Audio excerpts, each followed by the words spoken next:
I would like to hereby introduce our legal advisor, Mr. Cormex, where we can then explain to the consumers the relationship, the help that we would be able to get, what would be the function, and basically the continuous, how we would say, the aim that our foundation has to represent consumers in St. Martin and make sure that they can get the best from this situation where they're living. So I would like to introduce and turn the word over to Mr. Cormex, who is the legal advisor and would be having a direct relationship with the platform. I'm happy to be here. I'm being invited by the coalition of consumers. I got a little confused about what is the coalition of the consumers, but I'm Dutch. I apologize for that. I'm a guest here, but I'm very happy to be part of the community and to contribute as a lawyer to those people who really need it in this time frame, the consumers. The consumers, it's not only the workers of the union, that should not be a mistake. The consumers also the governor. It's also the judge in the church and the chief prosecutor. All of them are consumers. But those who need it most is what we are working for all year long. Who need legal advice, cannot go to court. The threshold is too high to speak to a lawyer. They have no checkpoints where to go, where they have a complaint. If you are a single mother and you collect all your money for the whole year to provide your children at Christmas with a nice TV, and you buy it and it comes home and there's no work before Christmas, and you go back and you only hear no warranty, that is disappointing. Then you need legal advice. And of course, the union cannot help you at that moment. They can listen to you. They give you a shoulder and they give you an arm to lean on. But a lawyer has to go in court and put them in the court and give examples. I'm straightforward. I have no wishes. I have no prosperities for next year. In my opinion, for next year we should strive to get everyone solar panels on the roof. At least that everyone can provide running the fridge and the TV and the laundry machine free on the solar. We have it here. We just should concentrate on GB to make sure that all the people who are in need of it will get it. And that is not only what my colleagues with their best intention are profiting every day, every year. We should go in court. We should be organized, go in court, and force GB, the monopolist, to help us to get out. It's a crazy in the kingdom. In one part you get the subsidies, you get subsidized for solar panels, and they have no sun. And we have sun and we have no subsidies. What is the problem here? It should be an open face, no prosperities. I hope you're lucky. I hope you get a good year. No, next year every family in Dutch Quarter should have 2 panels to run their family. That's my goal. That's my contribution. The other thing is, some people having sales and purchases these days with Christmas, a lot of money goes around. Mr. Lemire, he's the chief judge in court. He was interviewed by the press, and he asking to use especially the small courts. The small courts is a possibility for common people. I do not really know what common people is, but common people is everyone who has a claim that does not go over the 10,000 guilders. If you can buy a TV for more than 10,000 guilders, you don't need me. That's for sure. But if it is below it, then come and have your intake with my colleagues. They will call me or something home. But we can fight in the small court in 3 weeks a claim below 10,000 guilders in a very easy way. I will help everyone in my free consultation to get in that court. I make agrees with the court also to get easy entrance and to make a schabloon so that people can fill it in by themselves. For the elderly people who have problem with tax reforms and that kind of things, I have a tax lawyer in my office working. We're going to give them, and if Moses is not going to the hill, then the hill comes to Moses. If the old people cannot come with their form to my office, I will ask my colleague to go to the old people to help them with the tax reform. Do it, please. Do not talk about it. Do it. Bring us the people and we will do it. Not prosperity next 2 years, 2019, a lot of luck. No, do it. The other thing I want to mention is, yes, I see a lot of things and we have to get organized. But that is internal. We have to discuss how we get organized. If I go in court, I represent you, the consumer, and the judge asks me who is the consumer, that I should not say that is Mr. Yasserun or Miss Elscott. No. We have to get an organization, we have to get a formal entity that's named the Consumer Foundation or another name. I am here and the coalition was already existing. I didn't know and I came with the foundation. Now the time is here to fit it together and see. We have no prosperity, we have no wishes, we come together, we sit together and we do it.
GEBE has been faithfully serving the communities of St. Martin, powering your home and our economy. Come rain or shine, our qualified team of professionals are working hard 24 hours a day to provide you and your family with safe, reliable electricity and water. We use the latest technologies and test our products daily to maintain the highest international standards. Our friendly staff is always there to assist you, whether in person, over the phone, or online. We are committed to constantly improving our products and services, making them more efficient, effective, and environmentally friendly to serve you better today and our next generation of clients tomorrow. GEBE, powering a brighter future. Our friend Megawati is here with tips to save you energy. 1. Turn your airco temperature up. 2. Use a ceiling fan instead. 3. Buy energy-saving products. Save some green with NVGEBE.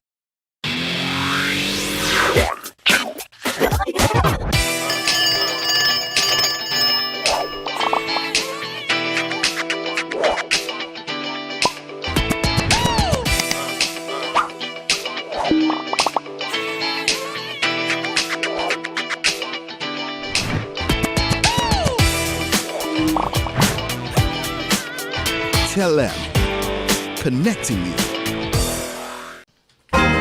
For this holiday season, visit Lucky Group of Companies for all your beauty supplies. In Lucky 2, the most modern store you can find, Melanie Color with Impact Hair Dyes, L'Oreal Paris, Black Opal, Revlon, Maybelline, and NYX Professional Makeup, St. Ives, Oil of Olay, and Neutrogena Body Lotion, Coppertone Sunscreen, brand name perfumes, Disney Cosmetics for kids and travel sizes, a wide selection of synthetic and human hair from the Janet Collection, hair extensions and ladies' wigs in all styles, shape, and colors, perfume gift baskets, a large variety of electronics such as Apple, HP, Nikon, Pioneer, and Olympus, watches from Casio, Seiko, and Citizen, and the latest musical headphones from Beats. Lucky 1, Lucky 2, and Shoppers Plaza is wishing you the very best for the holiday season and a happy new year.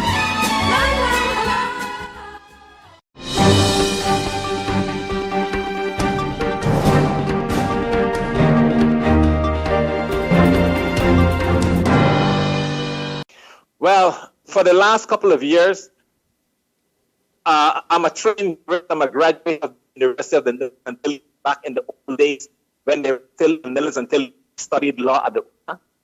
And at the UNA, I had a keen interest in our constitutional arrangement. And to put it very simple, I always wondered why we were still under Dutch influence and why were we not independent like, say, Barbados, St. Lucia, St. Kitts. I always wondered why we never got to that status. And out of that, that curiosity, I developed a constant questioning about the system. And so I decided to do some, looking into it. And when I did so, lo and behold, I found out that the kingdom actually is constructed. The prior speaker spoke about a democratic deficit. Correct. What I discovered basically is that all of those problems are caused because the kingdom is based on a logical error. And when I say that, I mean this. The United Nations Charter, which is an agreement among a treaty actually among all the countries of the world, has a chapter dedicated to colonial peoples. And all of the countries, the European countries, had at that time in 1945 submitted a list to the United Nations of territories which they were administering. And the thinking at the UN, especially by America and Russia, was that all European countries that had foreign peoples in what they call colonial subjection were supposed to give these people a full measure of self-government. The reason for that was because this was 1945, remember, the war had just ended, and America and Russia were telling these European countries, just as we freed you from domination by the Nazi or Nazi Germany, you should free the people that you hold in colonial subjection and give them a full measure of self-government. Holland signed and ratified that treaty. That treaty has a chapter 11, which consists of one article, Article 73, and that article has as its objective to give all former colonies a full measure of self-government. What does a full measure of self-government mean? It means de facto independence. So, coming from that point of view, I examined Het Statute. And when I did so, I had access to the debates in the United Nations in 1954 when Holland presented its statute. And lo and behold, to my shock and surprise, I discovered that the countries, the members of the United Nations, questioned Holland severely about A, the position of a governor. And they told Holland, if you are supposed to give these islands a full measure of self-government, why is there a government with a governor with these authorities? They questioned Article 43, which gave the kingdom some kind of guarantee powers. They asked, why do you want to have this power when you're supposed to give them a full measure of self-government? They questioned Article 44, which states that if we want to adjust our constitution, it has to be first approved by Holland. They question Article 50, which allows the government of the Netherlands to give directions via these, what we call them, Koninklijke Besluiten, a KB, in English, an order in council. And they question Article 51, which allowed the Dutch kingdom to give instructions to the governor. So all of these things were pointed out to Holland as being in conflict with the full measure of self-government. What happened after that was that the United Nations voted on the Kingdom Charter, had statute as we know it, and they disapproved it. I had never known that it was disapproved. It was disapproved by the United Nations. They told Holland, you did not comply with a full measure of self-government.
Hey ma, how you doing? You busy?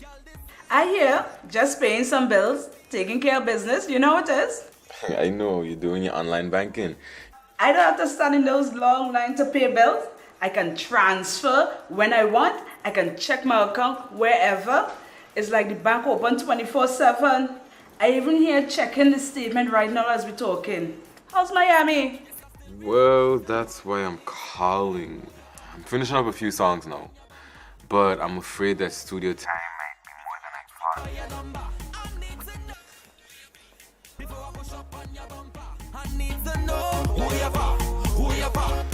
And I was wondering if I could get some help with some funds, and I could pay you back as soon as I get back to St. Martin. Let me check my account. How much you need? I think 500 should be enough. I can transfer it to you while online. Direct from me to you. No problem. Great. Thank you so much, Ma. I'll get online with Viv now. Alright, darling. You know who you're for? I need to know who you're for. Contact Wib today for your complete personal online banking experience. Available for all mobile devices. The Wynwood Islands Bank, now your online banking partner in progress. Who you're for.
Personally want to thank you for your open door policy, for I have always enjoyed this warm communication with you and your office. You are leaving office as per January 1st. of this year. It was a very difficult road for your person as the first ombudsman. Would you therefore say that all your objectives were met? I can say yes. Why I say yes? Because as I set out to build the institution block by block, I had a 10-year strategic plan made. And in that 10-year strategic plan that runs from 2011 to 2021, every year we worked according to the objectives that we set out to achieve in that strategic plan. And if you look at my annual reports, in each report I give account of what we did and how it relates to the strategic plan. In 2015, we completed the setting up of the office with all its infrastructure and personnel. In 2016, 2017, we had independent outside audits and assessments done of both of our financial administration and operational operations, because I firmly believe that when we work, we have to be willing to self-evaluate. We have to let third parties independently come in, look in, and establish whether the procedures that we developed are indeed as sound as we think. So we did that. And as such, 2018, we just had to fine-tune, and we did that. And I was even privileged, based on the request of the Presidium of Parliament and the selecting committee to select the next ombudsman, where I was requested to further coach the candidate that was presented to Parliament. So even that I've been able to do in 2018. Having said that, yes, I believe that objectively, even though we have a long way to go, yes, we are not where we have to be. But if I follow my strategic plan, I'm very satisfied that I accomplished what I set out to do.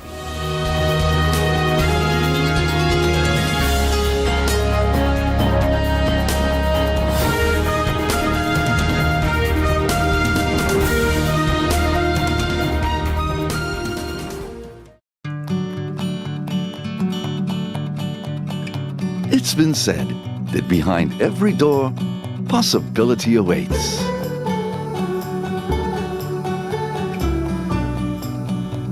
How much possibility depends on which door you open first. Every day, we help our customers discover the possibilities in their lives. It all starts with a conversation. Scotiabank. Discover what's possible.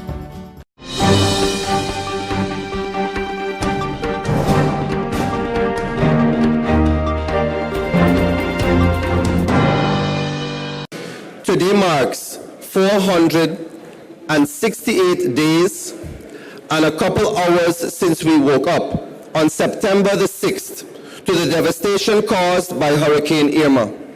Many of us here today were shocked at the sights that were held and beheld before us. Since then, we struggled to comprehend the magnitude of the challenges ahead, but though daunting, we rolled up our sleeves and went to work. Our homes, our lives were turned upside down, literally.